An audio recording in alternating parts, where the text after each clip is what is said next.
एक मोठी घडामोड कोकणमध्ये विधान परिषदेची निवडणूक ही बिनविरोध होणार आहे।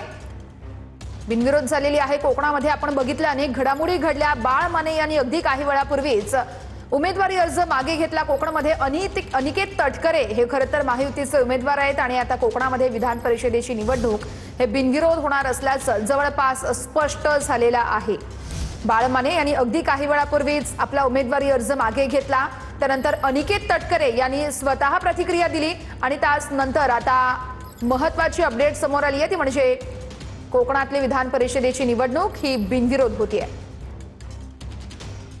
अनिकेत तटकरे हे महायुतीचे उमेदवार आहेत।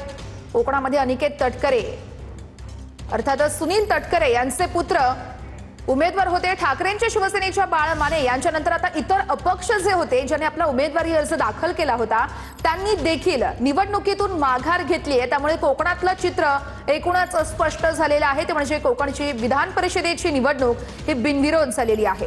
1 तास शिल्लक आहे। राज्यभरातल्या संपूर्ण घडामोडी आपण बघणारच आहोत। जळगाव असेल, नाशिक असेल, छत्रपती संभाजीनगर असेल, ज्या ज्या ठिकाणी बंडखोरी झालेली आहे त्या ठिकाणी एका तासात संपूर्ण चित्र स्पष्ट होईल। मात्र कोकणातली अपडेट आहे। या संदर्भातले अपडेट्स येत आहेत। मनोज लेले आमचे प्रतिनिधी आहेत आपल्यासोबत। मनोज, कोकणातली विधान परिषदेची निवडणूक बिनविरोध होतीये, नेमक्या काय घडामोडी घडतायत कोकणात?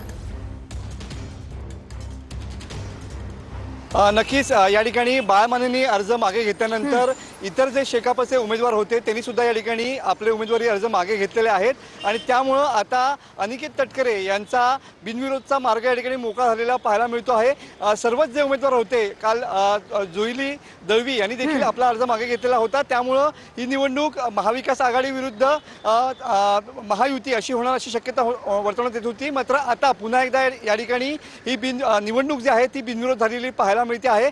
सर्वच उमेदवारांनी म्हणजेच अनिकेत तटकरे सोडून इतर उमेदवारांनी आपले अर्ज मागे घेतलेले आहेत आणि त्यामुळे आता कोकण विधान परिषदेची निवडणूक ही आता बिनविरोध झालेली आहे। याच्यावरती शिक्कामोर्तब झालेला आहे। TV9 पहिल्यांदा ही बातमी या ठिकाणी ब्रेक करण्याचा प्रयत्न केलेला होता।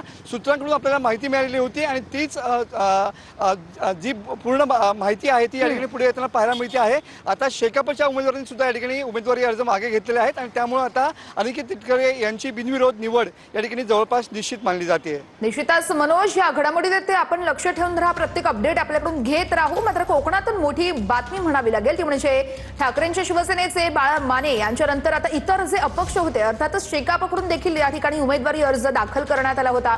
त्यांनी आपला उमेदवारी अर्ज मागे घेतलेला आहे। त्यामुळे कोकण विधान परिषदेची निवडणूक बिनविरोध होते आणि अर्थातच अनिकेत तटकरे यांचा विजय निश्चित मानला जातोय।